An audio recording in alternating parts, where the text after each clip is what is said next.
విజయనగరం జిల్లా శృంగవరపుకోట మండలం గోపాల్పల్లిలో గోవధ ఇష్టారాజ్యంగా సాగుతుంది. అధికారుల అండదండలతో పశువుల మాంసం గోపాల్పల్లి గ్రామం నుంచి విశాఖపట్నంకు అర్ధరాత్రి సమయంలో కూడా రవాణా జరుగుతుందని ఆవేదన వ్యక్తం చేస్తున్నారు.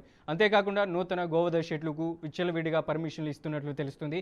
కాసులు అరచేతిలో పడితే చాలు పని పూర్తి అయ్యే వరకు అధికారులు చూసుకుంటున్నారనే ఆరోపణలు గుప్పుమంటున్నాయి. అధికారులకు ఫిర్యాదు చేసినా కనీసం పట్టించుకోవడం లేదని వాపోతున్నారు. డబ్బులు ఇస్తే చాలు పశువులే కాదు మనుషుల మాంసాన్ని కూడా రవాణాకు అనుమతులిచ్చేలా ఈ అధికారులు ఉన్నారని గ్రామస్తులు మండిపడుతున్నారు. రాత్రి 11 గంటల సమయంలో అక్రమంగా రవాణాకు సిద్ధంగా ఉన్న పశు మాంసాన్ని స్థానికులు పట్టుకొని అధికారులకు కంప్లైంట్ చేసినా చూసి చూడనట్లు వ్యవహరిస్తున్నారని ఆరోపణలు ఉన్నాయి. ఓవైపు గోవధను అరికట్టాలని చట్టపరమైన నిషేధం ఉంది. ఇప్పటికే గోవధ చట్టాన్ని అమలు చేయాలని డిమాండ్లు వినిపిస్తున్నాయి. కానీ విజయనగరం గోపాల్పల్లిలో మాత్రం అధికారుల అండదండలతో గోవధ అధికారికంగా జరుగుతుందని వాపోయారు. ఇప్పటికైనా అధికారులు కళ్ళు తెరిచి తమ ఫిర్యాదులను పట్టించుకొని న్యాయం చేయాలని కోరుతున్నారు. ఇవాళ ఎక్కడి నుండి వచ్చిన వాళ్ళకి ఊర్లో ఒక నేను వైఎస్ఆర్ లీడర్ అని ఇవ్వకంటే కొంతమంది పెద్ద మంది ఆపించారు కనుక ఇవాళ ఎక్కడి నుండి వచ్చిన వాళ్ళకి ఎంత డొనేషన్ ఇచ్చారో ఏటి ఇచ్చారో ఇవాళ మా పెద్దలు చచ్చిపోయినా సరే వాళ్ళ ప్యానల్ హాయిగా ఉండాలని మా పెద్దలు పోవడానికి ఈ పనులన్నీ చేసి ఆవిడ పర్మిషన్ ఇచ్చిందంటే అర్థం ఆవిడకి ఎంత వచ్చిందని మీరు చెప్పాలి. ఇలా జరుగుతుందని తెలియజేయడానికి ఆవిడకి ఫోన్ చేసినా ఫోన్ ఎత్తదా, ఆవిడకి మరి ఎవరు చెప్తుందో ఫోన్ ఎత్తదండి. మా ఫోన్లు ఎత్తదా, అందరు ఫోన్లు. మా ఊరు యాత్రలో ఎస్ఓలు కలిపి ఏటికి వెళ్ళాలి. ఆ ఏట్లో పేగులు బొర్రలు పొట్లు రాత్రి మేము వెళ్ళిన తర్వాత అంత డేరింగ్ లేకపోతే ఎవడు తన్ను లేకపోతే మేము వెళ్ళి ఆపితే ఇవాళ వ్యాన్కి ఎక్కించారు. ఎవడు అండ లేకపోతే ఒక్కొక్కరికి ఏంటంటే అందయో ఏంటి జరిగేది తెలియదు. రాత్రి 11 తర్వాత 12 తర్వాత ఆ ప్రక్రియ రోజు జరుగుతుంది. కానీ ఊరు జనాలు అయిపోయి అందులో లేబర్ అవ్వడం వల్ల అందరూ పనిలోకి వెళ్ళొచ్చి 10 గంటల వరకు పని చేసి 10 గంటల తరపు చేసి ఎవరింటి వాళ్ళు పడుకున్న తర్వాత ఈ పని స్టార్ట్ చేస్తారు. నేను అన్ఎక్స్పెక్టెడ్ గా పుట్టేడు తల తీర్థంకి వెళ్ళాను. నేను మా రంది గణేష్ పుట్టేడు తల తీర్థంకి వెళ్ళి వచ్చిన తర్వాత ఆవులు పెద్ద పెద్ద కేకలు వేసుకుని రంకులు వేసుకుని 4 ఆవులు పెద్ద సౌండ్తో పెద్ద గోలాడుతున్నాయి. అంటే ఏదో మిషన్తో నొక్కిసినట్టు ఏదో హింసించినట్టు. నేను ఎంత అన్యాయం జరుగుతుందని మేము వెళ్ళి చూస్తే డైరెక్ట్గా ఆవులు కటింగ్ చేస్తాను.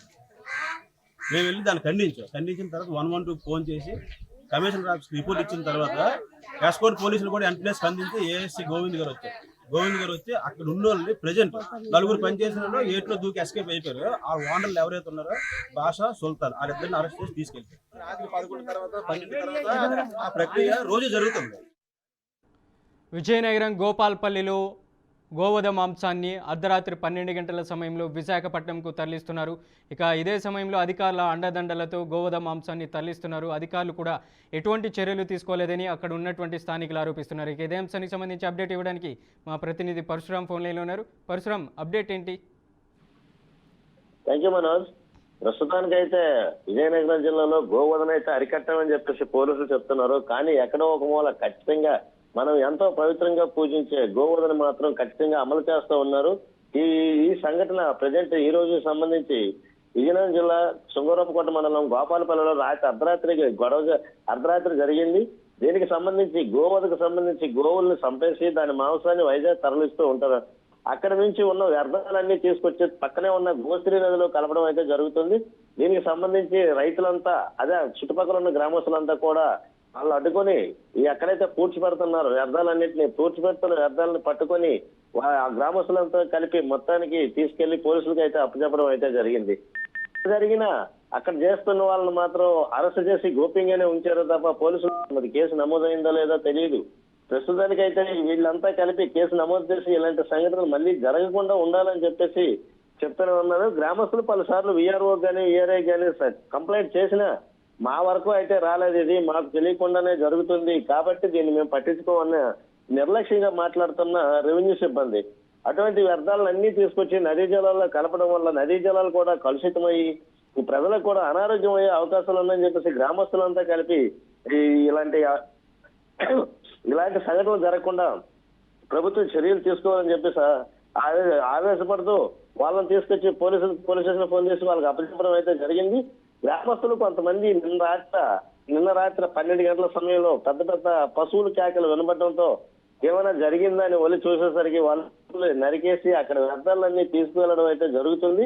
అక్రమంగా ఇదంతా కలిపి చిన్నంగా తీసుకెళ్లి వైజాగ్ కి లేదనుకుంటా ఇతర ప్రాంతాలకు అయితే అమర్చడం జరుగుతుంది.